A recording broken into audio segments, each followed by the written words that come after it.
പരിശുദ്ധ അമ്മ ജീവനോടെ പ്രത്യക്ഷപ്പെട്ട ഈ വേദിയിൽ എനിക്ക് ഒരു സാക്ഷിയായി നിൽക്കുവാൻ അമ്മയും തിരുക്കുമാരനും അനുവദിച്ച നല്ല കൃപയോടുത്ത് നന്ദിയോടെ സ്തോത്രം ചെയ്യുന്നു. ഞാൻ നെയ്യാറ്റിൻകരയിൽ നിന്ന് വരുന്നു. എൻ്റെ പേര് ലേഖ. ഞാൻ കുരുമ്പൽ CSC ചർച്ചിൽ നിന്നാണ് വരുന്നത്. ഞാൻ എൻ്റെ ഭർത്താവിന് വേണ്ടി ഒരു സാക്ഷ്യം പറയാനാണ് ഇവിടെ വന്നത്. 2023 ജനുവരി 14 ഞാൻ ഉടമ്പടി എടുത്തത്.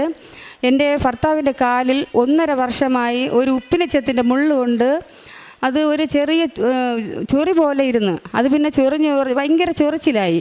അങ്ങനെ ഞാൻ ഇവിടെ വന്ന് ഉടമ്പടി എടുത്ത് ആ ഉടമ്പടി തൈലം ആ മുറിവിൽ പുരട്ടുമായിരുന്നു. അങ്ങനെ ഇരുന്നപ്പോഴത്തേക്കും അത് ഭയങ്കര വേദനയായി. ആശുപത്രിയിൽ പോകാൻ പറഞ്ഞിട്ട് കേൾക്കൂല.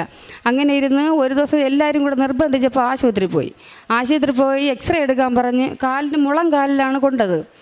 ആശുപത്രിയിൽ പോയി എക്സ്റേ എടുക്കാൻ പറഞ്ഞപ്പോഴത്തേക്കും എക്സ്റേ എടുത്തപ്പോൾ ഡോക്ടർ പറഞ്ഞ് ഇത് ഒരുപാട് നാളായിപ്പോയി, മുള്ളി ഇരിക്കണമെന്നൊരു സംശയമുണ്ട് എന്ന് പറഞ്ഞ്.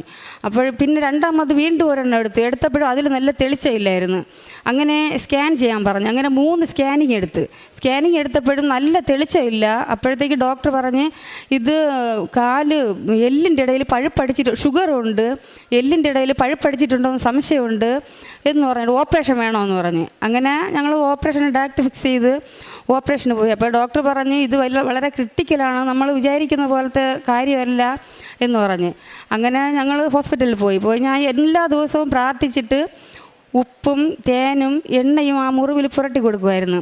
അങ്ങനെ അന്ന് രാവിലെ ഓപ്പറേഷന് പോയപ്പോഴത്തേക്കും ഞാൻ ഉപ്പ് ഉള്ളിൽ കൊടുത്ത് ഉടമ്പടി തൈലം പൂശിയാണ് വിട്ടത്. അപ്പോൾ ഡോക്ടർ ഓപ്പറേഷൻ കഴിഞ്ഞിട്ട് തിരിച്ചു വന്ന് പറഞ്ഞത് ഞാൻ വിചാരിച്ചതുപോലെ ഒരു കുഴപ്പമില്ലായിരുന്നു. ആ മുള്ളു കൊണ്ട സ്ഥലത്ത് തന്നെ അത് അവിടെ ചത മൂടിയാണ് ഇരുന്നത്. അതുകൊണ്ടാണ് നമുക്ക് തെളിഞ്ഞ് വരാത്തത്. അത് ഞാൻ എടുത്ത് കളഞ്ഞിട്ടുണ്ട്. ചെറിയ പോറൽ മാത്രമേ ഉണ്ടായിരുന്നുള്ളൂ. അവിടെ അകത്തോട്ടൊന്നും മുറിവ് പറ്റിയിട്ടില്ല, ഇത് മുള്ളിൻ്റെത് ഒന്നും പറ്റിയിട്ടില്ല എന്ന് പറഞ്ഞ്. ഇതിന് സഹായിച്ച അമ്മ മാതാവിനും തിരുക്കുമാരനും കോടാനുകൂടി സ്തോത്രം ചെയ്യുന്നു. അടുത്തതായിട്ട് എനിക്ക് പറയാനുള്ളത് എൻ്റെ മകനെക്കുറിച്ചാണ്. അവൻ സ്കൂളിൽ +1 സ്കൂൾ സ്റ്റാർട്ട് ചെയ്ത സമയത്ത് അവൻ്റെ കൂട്ടുകാരനുമായിട്ട് ചെറിയൊരു പ്രശ്നമുണ്ടായി. അവനെ ക്ലാസ്സിൽ നിന്ന് പുറത്താക്കിയിരുന്നു. അപ്പോഴവന് പഠിക്കാനൊന്നും പോകാൻ പറ്റാതെ വീട്ടിൽ നിന്ന് ടീച്ചർമാർ വിളിക്കുകയോ ഒന്നും ചെയ്യാതെ ഇരുന്ന്. അങ്ങനെ ഞാനിവിടെ ആദ്യമായിട്ട് വന്ന് ഉടമ്പടി എടുത്തതിൻ്റെ അന്ന് ഞാനവിടെ ഉടമ്പടി എടുക്കുന്ന സമയത്ത് ടീച്ചറിൻ്റെ ഒരു കോള് കിടന്നു. ഞാൻ ഫോണിൽ വന്ന് ഞാൻ തിരിച്ച് വിളിച്ച് പുറത്തിറങ്ങിയതിന് ശേഷം. അപ്പോൾ ടീച്ചർ എൻ്റെ കൂടെ ചോദിച്ച് മോനെ സ്കൂളിൽ വിടാൻ താല്പര്യമില്ലെന്ന് ചോദിച്ച്. അങ്ങനെ ഞാൻ സ്കൂളിൽ കൊണ്ടുപോയി ടീച്ചറിനോട് സംസാരിച്ചൊക്കെ വന്നപ്പോഴത്തേക്കും അവന് പരീക്ഷ എഴുതാനുള്ള അനുവാദവും കൊടുത്ത് അവൻ +2 കഴിഞ്ഞ് ഇപ്പോൾ IT അഡ്മിഷൻ എടുത്തിട്ടുണ്ട്. അത് കഴിഞ്ഞിട്ട് എൻ്റെ മൂത്ത മകൾക്ക് വേണ്ടിയാണ്. അവൾ പീരീഡ്സ് ആവൂലായിരുന്നു. കറക്റ്റായിട്ട് പീരീഡ്സ് ആവാതെ 4 മാസമൊക്കെ ആകുമ്പോഴത്തേക്കും ഗുളിക കൊടുത്താണ്, ഞങ്ങൾ ഡോക്ടറെ കണ്ട് ഗുളിക വാങ്ങിച്ച് കൊടുത്താണ് പീരീഡ്സ് ആവണത്.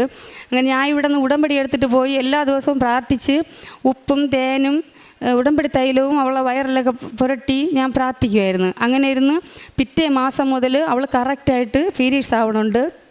പിന്നെ ഞങ്ങൾ കടഭാരം ഒരുപാടുണ്ടായിരുന്നു. ഒരു ലോണ് ശ്രമിച്ചിട്ട് ഞങ്ങൾക്ക് കിട്ടിയില്ലായിരുന്നു. ഇവിടെ വന്ന് ഞാൻ 3ാമത്തെ ഉടമ്പടി പുതുക്കുന്നതിന് മുമ്പേ ലോണും ഞങ്ങൾക്ക് അനുവദിച്ച് ഞങ്ങളെ കടഭാരങ്ങളും തീർന്ന്. പിന്നെ അത് പോയിട്ട് എൻ്റെ മകളുടെ കല്യാണം ഒരു കേസ് ഞങ്ങൾക്ക് ഉണ്ടായിരുന്നു. അത് 8 വർഷം വരെ ആയാലേ തീരുള്ളൂ എന്ന് പറഞ്ഞ് അത് ഞങ്ങളെ എതിർ പാർട്ടി വരൂലായിരുന്നു കേസിന്. അങ്ങനെ ഞാൻ അതിവിടെ നിയോഗം വെച്ച് പ്രാർത്ഥിച്ചതിൻ്റെ ഫലമായി 1 വർഷത്തിനകം ആ കേസ് തീർന്നു കിട്ടി. അതിന് ഞാൻ മാതാവിനോട് നന്ദി പറയുന്നു. പിന്നെ എൻ്റെ മകൾക്കൊരു കല്യാണാലോചന 1 മാസത്തിനുള്ളിൽ പെട്ടെന്ന്. ഞാൻ കഴിഞ്ഞ മാസം സാക്ഷ്യം പറയാൻ വേണ്ടിയിട്ടാണ് വന്നത്. അപ്പോൾ എൻ്റെ ഭർത്താവ് കൂടെ വരാത്തതിൽ എനിക്ക് സാക്ഷ്യം പറയാൻ പറ്റിയില്ല. പിന്നെ അങ്ങനെ ഞാൻ ഈ മാസം ചേട്ടനെ കൊണ്ട് വന്ന് സാക്ഷ്യം പറയാമെന്നുള്ള വിചാരിച്ച്. അപ്പം ഞാൻ വീട്ടിൽ പോയതിനു ശേഷം എൻ്റെ മൂത്ത മോക്കൊരു ആലോചന വന്നു. അപ്പം അത് 1 മാസം കൊണ്ട് തന്നെ എല്ലാം അവൾക്ക് ഒരു പൈസ പോലും ഞങ്ങളെ കയ്യിലില്ലായിരുന്നു. എല്ലാം ഞങ്ങൾക്ക് ലോണായിട്ടും അതായിട്ടും ഒക്കെ എല്ലാം ഞങ്ങൾക്ക് ശരിയായി വന്ന് അവിടെ കല്യാണം കഴിഞ്ഞ മാസമായിരുന്നു. അവൾക്ക് നല്ലൊരു കുടുംബജീവിതം കിട്ടി. അവളെ കെട്ടിയ ഭർത്താവും ഉടമ്പടിയെല്ലാം എടുത്തിട്ടുള്ള ആളാണ്. നല്ലൊരു കുടുംബജീവിതം, ഞങ്ങൾ ആശിച്ചതുപോലെ ഒരു കുടുംബജീവിതം അവൾക്ക് കിട്ടി.